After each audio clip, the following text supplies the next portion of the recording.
Loser Boy tombe amoureux d'une fille magnifique et un jour, il reconnaît son animal de compagnie errant dans la rue. Mais alors que Truck Coon s'apprête à frapper, il saute pour les sauver tous les deux au lieu de se faire heurter. Il chute d'une falaise pour se retrouver à recommencer sa vie depuis le début. Un garçon blessé, perdu et confus, court pour sauver sa vie, poursuivi par des monstres qui le talonnent de près. Il n'a aucune idée de ce que sont ces créatures, mais il parvient à esquiver un coup de poing qui l'aurait presque certainement tué.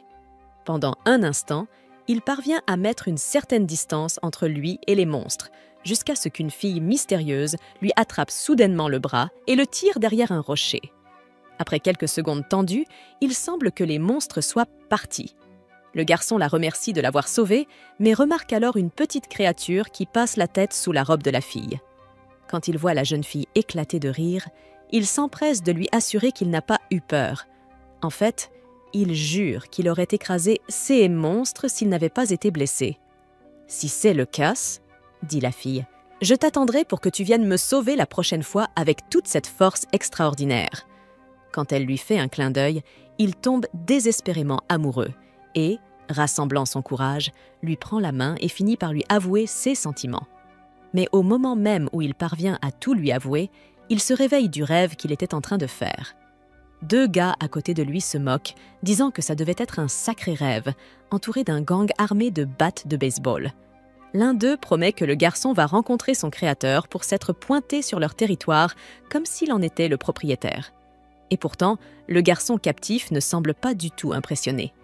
En réalité, il regrette seulement que, pour la 1000e fois, il ait échoué à avouer ses sentiments à la fille qu'il aime, même si ce n'était qu'un rêve. Les voyous plaisantent en disant qu'il prend l'expression « fille de tes rêves », un peu trop au pied de la lettre. Le garçon réplique en donnant un coup de pied à l'un d'eux et déclare, pour que ce soit bien clair, qu'elle n'est pas qu'un rêve. Naturellement, les brutes ne prennent pas bien cette remarque. L'un d'eux balance une massue vers sa tête, mais il parvient à l'esquiver et réplique par un coup de tête dans le menton de l'attaquant. Après cet exploit, bien qu'encore attaché, le garçon récite une devise de la famille Narahira. « Ne jamais admettre la défaite tant que tu n'es pas mort.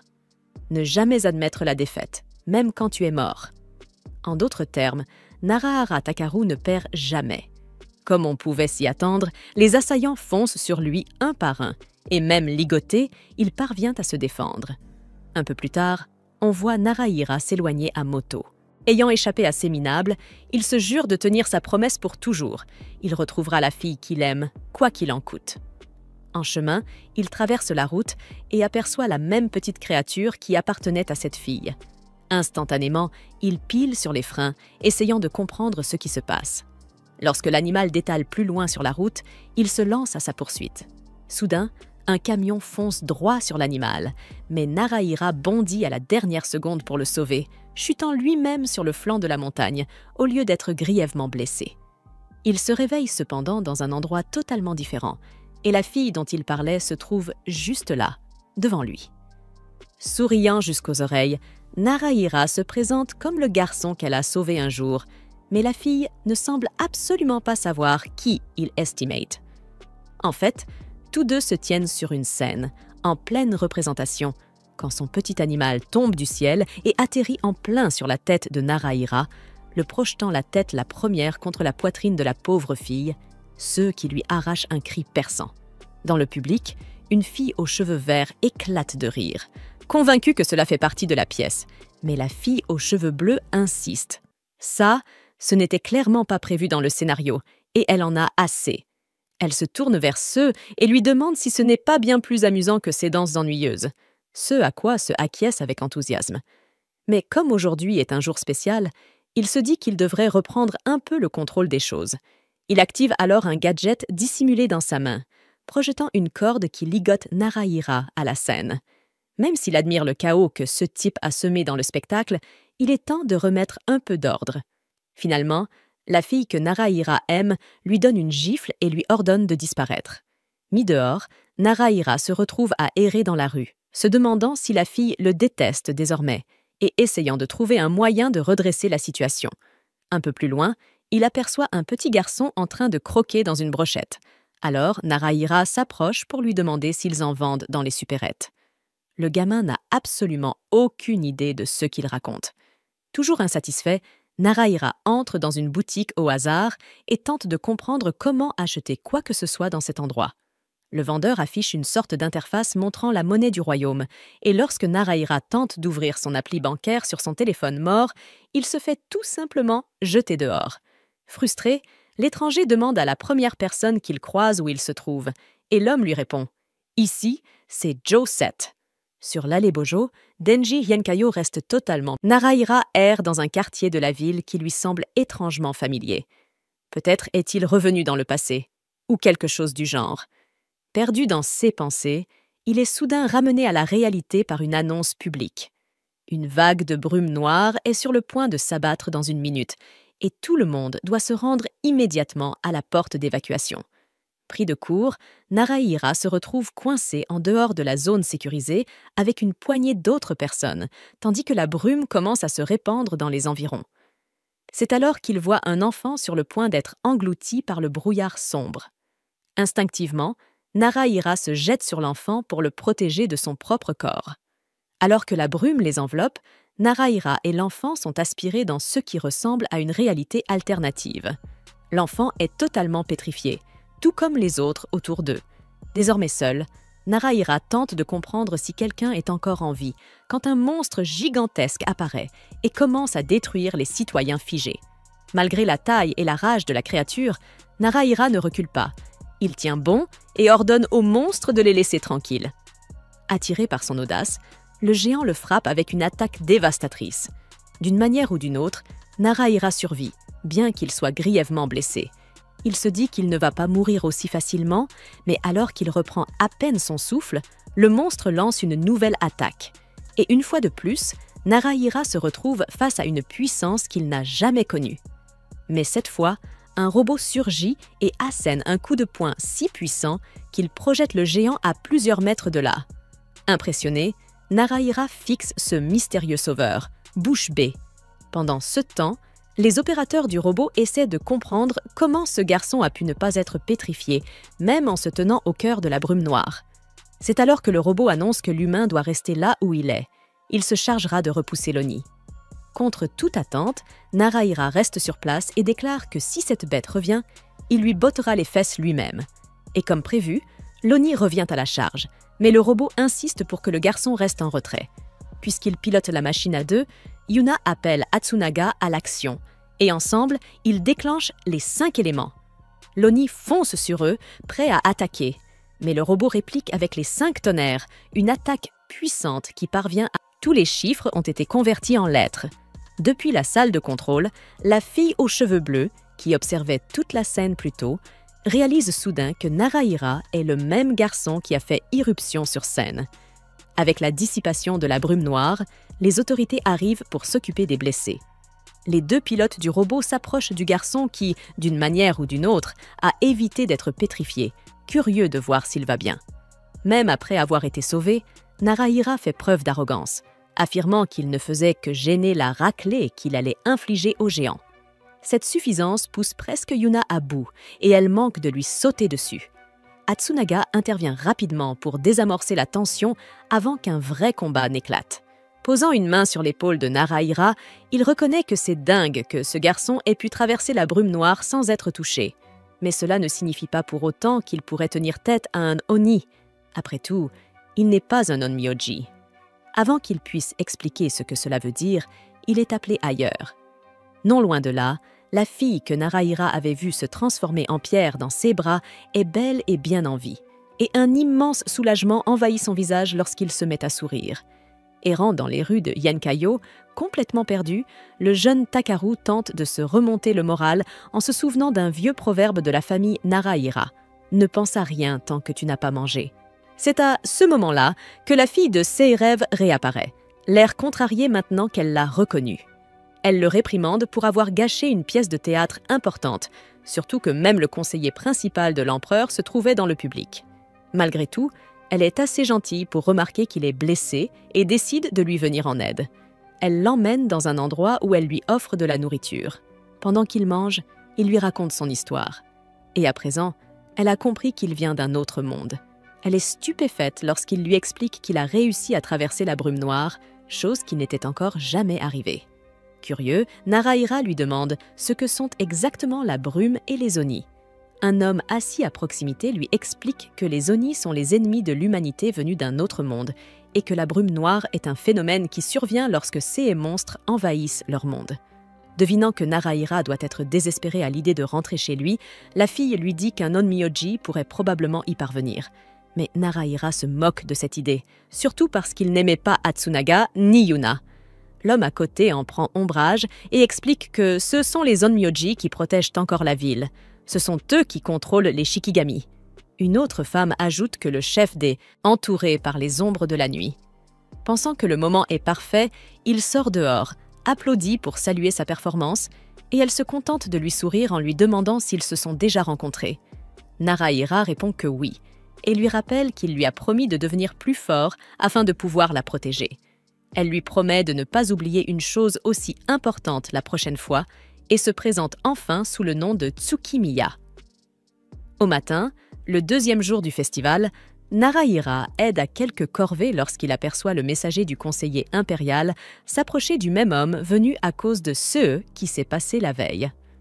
En parlant avec Tsukimiya, le messager se plaint de la façon dont le spectacle a tourné au désastre lorsqu'un intrus a envahi la scène. Le conseiller est furieux, déclarant que toute la représentation était indigne du grand rituel du pandémonium. Désormais, le conseiller exige que Tsukimiya vienne présenter des excuses en personne au palais. C'est à ce moment-là que Narahira intervient, avouant que c'est lui qui a gâché le spectacle. Le messager l'ignore complètement, insistant pour que ce soit Tsukimiya qui l'accompagne. Narahira tente de nouveau de se confesser, mais est de nouveau interrompu par Abino Seim. Narahira l'appelle Inbihariaki, et Seim éclate de rire, disant que beaucoup de gens écorchent son nom ainsi. Après avoir fait retenir Narahira, le grand Onmyoji se penche vers Tsukimiya et la rassure, lui promettant que tout ira bien, et elle semble lui faire confiance. Plus tard, alors qu'il quitte les lieux à bord d'une voiture aérienne, la fille aux cheveux verts demande à Seim s'il n'est pas dérangé par le fait que ce garçon soit aussi bizarre, mais il hausse simplement les épaules. Soudain, une nouvelle alerte à la brume noire retentit dans toute la ville. Dans 20 secondes, Yenkayo sera de nouveau englouti par les ténèbres, car la cité est en pleine période du grand pandémonium. Les avertissements sont encore plus lents que d'habitude, et la brume fonce, touchant le véhicule porté par les nuages dans lequel se trouve Tsukimiya. Voyant son ami en danger, Narahira attrape la première arme qu'il trouve et fonce droit vers le chaos. Après tout, il a promis qu'il la sauverait, quoi qu'il arrive. Dans la brume, Yuna et Atsunaga tentent de contenir les Oni envahisseurs. Pendant ce temps, Narahira avance à travers ce terrain étrange venu d'un autre monde, cherchant son ami, jusqu'à ce qu'il repère enfin le véhicule détruit. Alors que les Onmyoji attaquent l'ennemi gigantesque, ils sont pris de court par une contre-attaque. L'Oni invoqua une série de portails d'évasion interconnectés, lui permettant de sauter d'un portail à l'autre pour frapper par surprise. Une tactique qui s'avéra dévastatrice, le Shikigami se faisant toucher encore et encore. Incapable de répondre, et pour ne rien arranger, alors qu'il approchait enfin de Tsukimiya pétrifié, l'Oni acheva sa rafale d'attaque par une explosion dévastatrice visant le robot. L'impact fut si puissant qu'il endommagea le réacteur spirituel du robot. À cet instant critique, Sei se précipita dans la salle de contrôle pour rejoindre Kazura et savoir comment la bataille évoluait. Sur le champ de bataille, l'Oni n'était plus qu'à quelques secondes de finir le Shikigami et la pauvre Tsukimiya pétrifiée une bonne fois pour toutes, jusqu'à ce que, à la toute dernière seconde, Narahira surgisse et frappe le monstre avec son arme. Tout le monde resta sans voix devant l'intervention soudaine de ce gamin qui avait une fois de plus émergé de la brume noire, tous sauf Sei, qui se contenta d'afficher un sourire sarcastique. Se sentant plus fort que jamais, Narahira tenta de maintenir l'offensive, mais l'Oni géant l'attrapa, l'écrasa avec brutalité, puis le projeta au sol avec une force écrasante. Au final, l'Oni mit de la distance entre eux, laissant l'humain en miettes sur le sol. Mais d'une manière ou d'une autre, comme par magie, les blessures graves de Narahira semblèrent guérir en un instant. Le monstre, maintenant à distance, se prépara à lancer une nouvelle de 16 attaques dévastatrices. Peinant à se relever, Narahira répéta la devise de sa famille. Ne jamais admettre la défaite tant que tu n'es pas mort. Ne pas l'admettre, même après. Porté par ces mots, il fonça droit dans la trajectoire du canon de l'Oni. Et contre toute attente, il répondit à la pleine puissance de l'attaque par un coup de poing titanesque. Au moment où son poing atteignit sa cible, Narahira se transforma. Revêtu de cette armure imparable, il asséna un coup qui mit un terme écrasant au combat. Dans la salle de contrôle, Sei observait la scène avec un sourire, admettant enfin pour lui-même que ce garçon était vraiment spécial. À l'intérieur de la brume, Narahira retrouva sa forme d'origine et poussa un soupir de soulagement en voyant ses amis toujours en un seul morceau. Mais alors, le noyau de l'Oni surgit du sol sous leurs pieds et un portail apparut, réduisant Tsukimiya en éclats. Quelques instants plus tard, un autre Oni réapparut et planta ses griffes dans le torse de Narahira, par derrière. Et dans la scène suivante, le garçon se réveilla en panique. Exactement dans la même situation que celle où il s'était retrouvé en arrivant dans ce monde. En voyant Tsukimiya bien vivante juste devant lui, le garçon bondit de joie et fond en larmes, submergé par l'émotion. Mais soudain, la jeune fille pousse un cri si fort qu'il aurait pu réveiller tout le quartier. Sans tarder, l'oncle Wada débarque en trombe, un bâton de bambou à la main, prêt à régler la situation. Mais ce n'est pas Wada qui retient Takeru. Ce sont les lames cachées d'Atsunaga, dissimulées derrière les décors de scène. Tsukimiya, d'ailleurs, lui demande ce qu'il fait planquer là, ce à quoi Atsunaga, gêné, marmonne simplement qu'il passait par là. Takeru essaie par tous les moyens de convaincre son ami que c'est bien lui. Mais Tsukimiya insiste. Elle ne sait absolument pas qui est ce type. Un peu plus tard, à l'agence Onmyo, Seimei est averti que le jeu de fumée du conseiller en chef va bientôt commencer, mais il n'en montre aucun intérêt. Le chef demande alors à Kazura d'y aller à sa place, tandis que Shino, lui, se porte volontaire avec enthousiasme. Pendant ce temps, Takeru continue désespérément de supplier Atsunaga de le libérer, répétant qu'il connaît Tsukimiya, ce que l'officier refuse évidemment de croire. Observant la scène de loin, Shino se demande s'il y a un singe dans cette cage, et Seimei souhaite y jeter un œil de plus près. Takeru jure qu'il connaît Tsukimiya grâce à ses rêves, et Atsunaga répond que cette ravissante fille visite parfois aussi les siens. Lorsque les 3 Onmyoji arrivent, le prisonnier appelle le chef Haruyaku, ceux qui poussent Shino à le corriger en donnant le vrai nom du dirigeant. Takeru espérait sincèrement que cet homme le reconnaîtrait. Mais Seimei, lui non plus, n'a aucune idée de qui est cet intrus venu d'une autre dimension. Changeant d'angle, Takeru raconte qu'il a combattu un Oni dans une brume noire et qu'il a été transpercé par celui-ci, avant de se retrouver sur cette scène. Atsunaga est outré à l'idée que ce gamin ait affronté un Oni tout seul. Takeru, indigné, élève la voix et affirme qu'il a envoyé la créature valser d'un seul coup de poing. De son côté, Seimei n'écarte pas totalement l'idée que le garçon puisse dire la vérité. Le prisonnier poursuit en dévoilant une autre devise de la famille Naruhira. La confiance ne se construit pas avec des mots, elle doit être prouvée par des actes. C'est pourquoi il demande à avoir une chance d'affronter un Onmyoji en combat singulier. Souhait exaucé. Dans la scène suivante, on voit le garçon haletant, totalement épuisé. Yura, agacé, veut savoir ce qu'ils font encore là. Cela fait déjà une demi-heure. Seimei lui explique que le prisonnier essaie de démontrer ses pouvoirs, car il est candidat pour rejoindre les 5 étoiles. Mais à ses yeux, le garçon s'est dégonflé au dernier moment. Sur ce, Yuna lui envoie un coup de pied en pleine figure et lui ordonne de montrer un peu de respect envers les Onmyoji. Déçu, Seimei perd patience et décide finalement de laisser partir le prisonnier après quelques questions supplémentaires.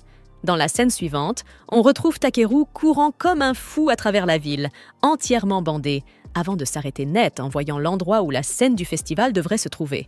Mais, étrangement, tout a été démonté. Pire encore, Tsukimiya et les autres ne semblent pas se souvenir de lui du tout. En regardant une affiche, Takeru se rend compte qu'il reste encore 15 jours avant le début du festival. Autrement dit, il est revenu dans le passé, avant que la fille de S.R. Rêve ne soit tuée. Et justement, voilà que Tsukimiya réapparaît, le reconnaissant comme le gars de tout à l'heure, tout en essayant de rester naturel. Il lui demande si cette scène a déjà été construite ici, et elle semble surprise.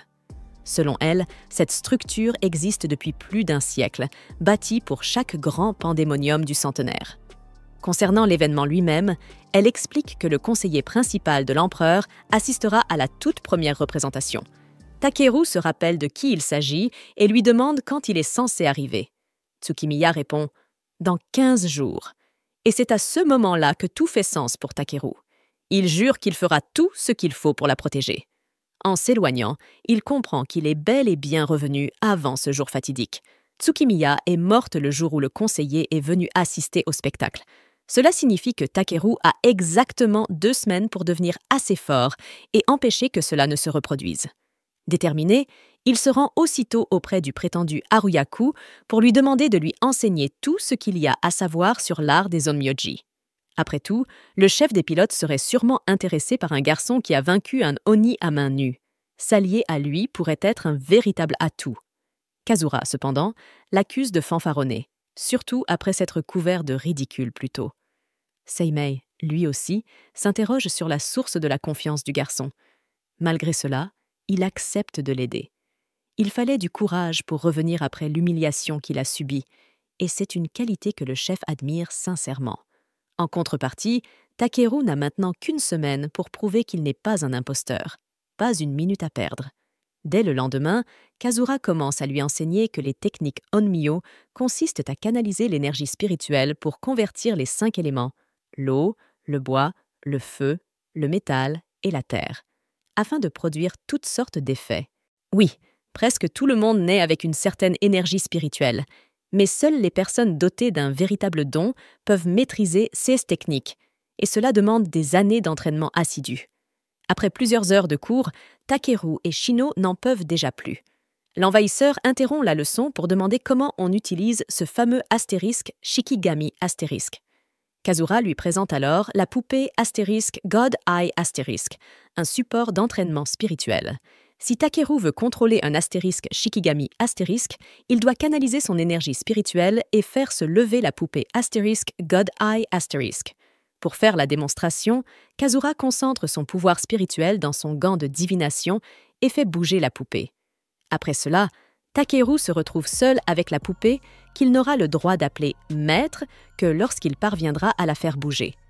Confiant comme toujours, il se concentre sur son gant et le presse contre le dos de la poupée. Rien ne se passe.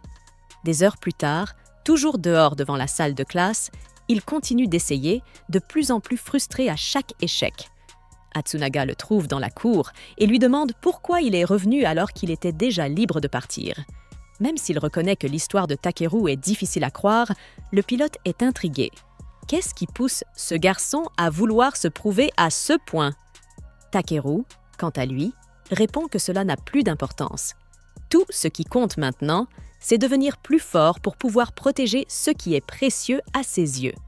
En entendant cela, Atsunaga lui fait remarquer qu'il n'a même pas encore les bases pour contrôler un astérisque Shikigami astérisque. Alors, pour l'aider à atteindre ce niveau, l'Onmyoji pose sa main sur le dos de Takeru et force l'expansion de sa capacité spirituelle. Takeru lui demande s'il deviendra encore plus fort que ça, et le pilote lui répond que oui, s'il a la volonté de supporter la douleur. Sur CE, Takeru lui dit de continuer, mais la souffrance dépasse tout ce qu'il avait pu imaginer. Plus tard, chez lui, Atsunaga tient un pendentif dans la main, pensif. Il admet à lui-même qu'on ne peut rien protéger sans force. Soudain, Takeru surgit dans son dos et le fait sursauter en lui demandant s'il est lui aussi un fan de Tsukimiya. Le pilote réagit aussitôt, furieux, et exige de savoir ce qu'il fabrique dans sa maison. Takeru explique simplement qu'il n'a nulle part où aller et qu'il s'est dit qu'il pourrait peut-être squatter chez son grand ami. Atsunaga rétorque qu'il ne compte pas héberger un adulte sans abri chez lui. Takeru révèle alors que la seule personne qu'il connaisse ici, à part Atsunaga, c'est Tsukimiya. Il se dirige vers la porte, prêt à aller lui demander un toit. Face à la situation, l'Onmyoji finit par céder et accepte que le vagabond reste. Et ce dernier lui rend l'appareil, en préparant un repas absolument phénoménal.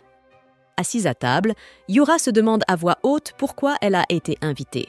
Takeru lui répond que c'est une fête-yosa. Tout le monde est censé se régaler pendant que c'est encore chaud. Sceptique, Yura insiste qu'il n'y a aucune chance qu'un flemmard comme lui ait pu cuisiner quelque chose de bon. Mais dès qu'elle y goûte, elle est obligée de revoir son jugement. Dans la scène suivante, Yura repart, les bras chargés de boîtes repas remplies de restes. Elle précise bien que, même si le garçon sait cuisiner, ça ne veut pas dire qu'elle est devenue fan. Changement d'ambiance. Atsunaga demande à Takeru qui il cherche à protéger. Takeru finit par avouer que c'est Tsukimiya. Les deux s'installent alors pour une discussion sérieuse. Le pilote apprend que son invité surprise est en réalité un voyageur temporel qui sait que Tsukimiya va mourir dans 15 jours. Atsunaga, honnête, admet que cette histoire est trop farfelue pour qu'il y croie sans preuve. Mais il est sûr d'une chose. Ce ne sera pas toi qui protégeras Suki, ce sera moi. Takeru, qui entend tout, ne se laisse pas démonter et réplique. Tu peux parler autant que tu veux. Moi, je prouverai ma valeur par mes actes. La tension monte entre eux. Un affrontement devient inévitable. Dans l'arène, le voyageur du temps tente toutes les astuces possibles pour placer un coup, mais chacune de ses attaques se retourne contre lui. Atsunaga, lui, ne semble même pas transpirer. À un moment, il active sa technique du corps solide juste au moment de l'attaque, forçant Takeru à frapper une barrière invisible. Résultat, le coup rebondit et le met au tapis. Ça aussi, c'est le pouvoir de la technique, explique calmement Atsunaga. 3 jours plus tard, Takeru commence à apprendre le pouvoir du Riki, l'un des 5 systèmes de la technique Onmyo. Les Riki sont des techniques qui renforcent le corps, comme le corps solide, utilisables autant pour la défense que pour l'attaque. Takeru est impatient de maîtriser cet art. Mais son maître le prévient. Cela prend au moins 1 an d'entraînement intensif. Après la leçon, en discutant tranquillement, Yura demande à Atsunaga combien de temps il compte encore traîner ici. Elle rappelle qu'il veut être choisi comme l'un des 5 étoiles, mais Atsunaga lui répond qu'il a encore des choses à apprendre de Takeru. Yura, cependant, insiste. Elle l'accuse de lui cacher quelque chose. Sinon, pourquoi accorderait-il autant d'attention à ce gamin? En plein milieu de leur dispute, une alarme rouge retentit, suivie d'un message d'alerte. Une brume noire apparaîtra dans 1 minute. Dans la salle de contrôle, Kazura calcule rapidement le niveau de dissimulation de cette brume, soit un 3 niveau modéré. Takeru fait irruption et annonce qu'il compte accompagner les Onmyoji dans la brume noire. Pourtant, le voyageur temporel insiste pour entrer sans Shikigami. Il affirme avoir déjà atteint un niveau où il peut utiliser le pouvoir de Riki. En entendant cela, Atsunaga le repousse immédiatement avec une technique de Riki, déclarant qu'il n'a pas ce qu'il faut. S'il est incapable d'exécuter ne serait-ce que cela, alors il n'est pas apte à se battre dans la brume noire. Refusant d'abandonner, Takeru décide de prouver par la force qu'il est capable de se battre. Au lieu de cela, il se réveille dans un lit, l'homme qu'il a mis KO se tenant à ses côtés. Encore groggy, Takeru demande ce qu'il est advenu de la brume noire, et l'Onmyoji lui répond que lui et Yura s'en sont occupés. Furieux d'avoir été écarté, Takeru se voit ordonner par Atsunaga de le suivre. Les 2 hommes se rendent dans un quartier de la ville ravagé par la brume noire il y a 3 ans, lors d'une bataille qui coûta la vie à de nombreux Onmyoji. À l'époque, Atsunaga n'était qu'un novice, et son Shikigami fut endommagé à cause d'une erreur de sa part. De ce fait, il fut contraint de se retirer du combat, abandonnant ainsi son supérieur. Pour compenser cette erreur, son commandant combattit seul et trouva la mort.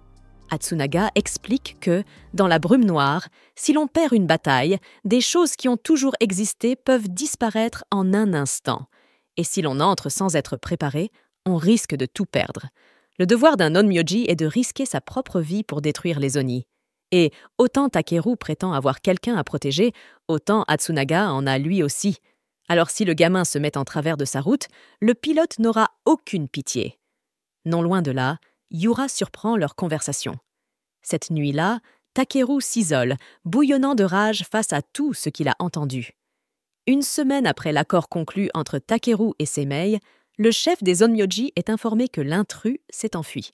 Selon Kazura, cela fait plusieurs jours qu'il ne s'est pas présenté à l'entraînement, étant donné les circonstances. Le chef conclut qu'il a mal jugé le garçon. Pendant ce temps, l'alerte de l'œil de Shino se déclenche brusquement. Au même moment, le système de surveillance de la ville retentit. Une brume noire va arriver dans 30 secondes. On aperçoit Takeru debout au milieu d'une foule paniquée. Le niveau de dissimulation est de 6, un peu plus élevé que la dernière fois. Kazura déploie le piédestal et ordonne à Atsunaga et Yura d'invoquer leur Shikigami. Ainsi, les Onmyoji prennent leur poste et se préparent au combat à l'intérieur de l'unité robotique de Denji Hayamkayo. Dans l'épaisse et sinistre brume, le duo aperçoit un Oni contrôlant une armée de marionnettes à distance à l'aide de tambours. Yura prend le commandement du Shikigami et dit à son partenaire de profiter de ce moment pour préparer une technique de foudre.